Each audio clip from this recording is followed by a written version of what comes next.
press is spreading the rumor on orders from Goldstein that the war is not really with Eurasia. 1984. The hailed dystopian novel by George Orwell transcends time and speaks levels even in the current year 2017. 68 years later, and Orwell's writing still applies to our modern lives. It seems as though Orwell's haunting predictions are slowly coming into the light. We currently live in a digital era. Almost everything is electronic, automatic, and online. From cars to speakers to TVs to even homes. A lot of things in our lives revolve around wireless connectivity and internet. Compared to 1984, corporations and business people in our world have an even greater ability to monitor and influence our world than Orwell's totalitarian Britain. This begs the question, are we currently living in Orwell's 1984? Are we really free to do, think, and say what we want?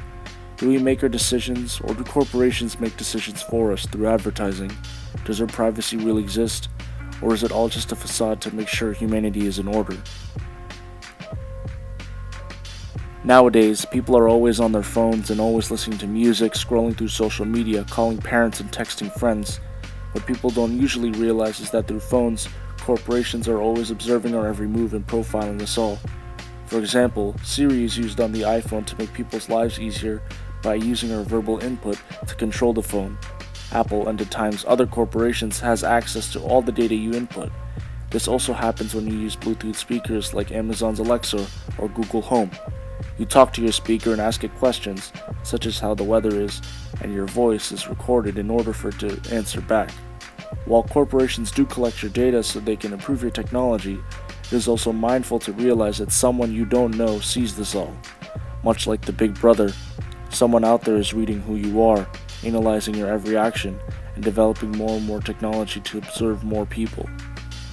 In 1984, the telescreen is constantly keeping an eye on the people of Britain, similar to the way that in modern day we are always being watched by surveillance cameras.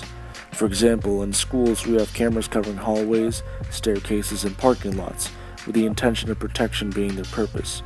Although cameras do help prevent many places from crime, they make people feel watched, and cause them to act in a different manner compared to if there were no cameras.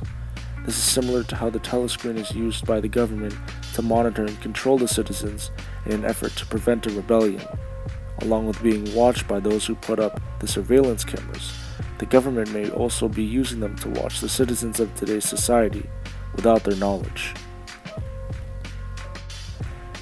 The government doesn't necessarily control us, but they do manipulate us into thinking a certain way.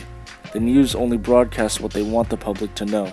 They don't always say the truth, or they don't always say the full story. There are people who believe that the less the government tells the public, the dumber the public stays, making it easier to manipulate the public. It relates to the novel because it's actually Winston's job to get rid of any ideas or edit any of the evidence in books or magazines that can contradict the government. When anyone goes back to check on previous information, it's not there, forcing the public to believe what the government says. Thought police in 1984 make sure free speech is impossible. In 1984, you're not allowed to think for yourself or question anything the government says. In our own world, it's almost exactly similar. Politicians, advertisements, and even people all currently subtly brainwash people with their own messages.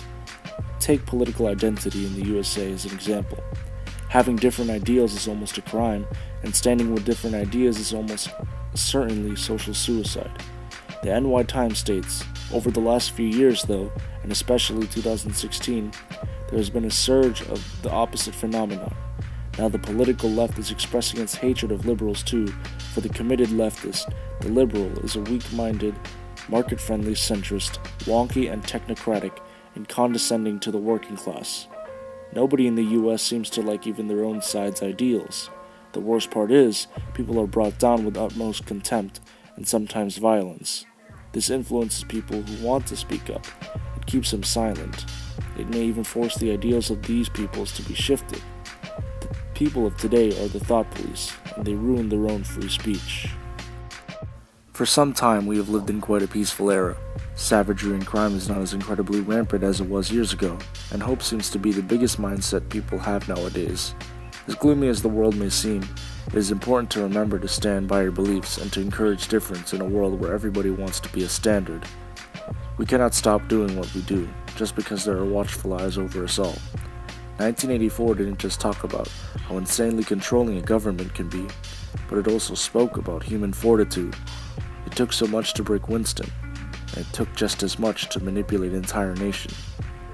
Orwell, in the end, wants us to realize we're not easily broken, and that we should all continue to live a life of freedom for as long as we want, and for as long as we can savor.